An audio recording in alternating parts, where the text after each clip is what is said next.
So fear is definitely a major component of our life, and fear is the beginning of wisdom, to quote scripture.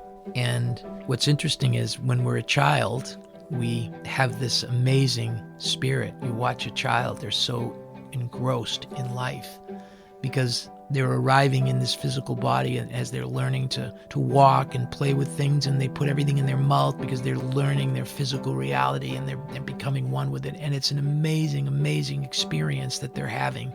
That's why every child, for the most part, is happy.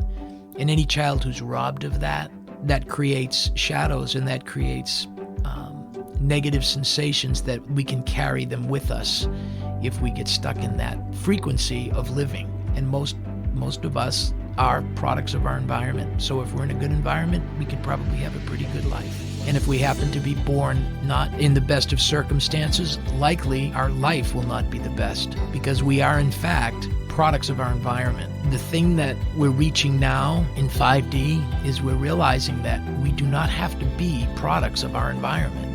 We can choose who we are, and we can live from a different space. So our life does not change. Nothing changes in our life. We still have to pay our bills. We still have to go to work.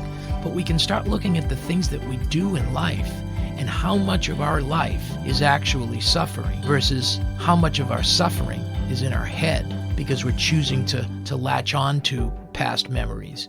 We keep feeding that dark side with negative narratives and with social justice arguments and with remaining feeling like a victim. All of those things resonate within us. And if we find ourselves dark and unhealthy, that's a spiritual vibration. And the only way that we can potentially fix that is to be aware of it first and foremost. That's the first step. Be aware of what is going on inside of you. And so if in fact inside of you, you feel unloved, you feel uncared for, you feel victimized, the first thing you've got to do is love you.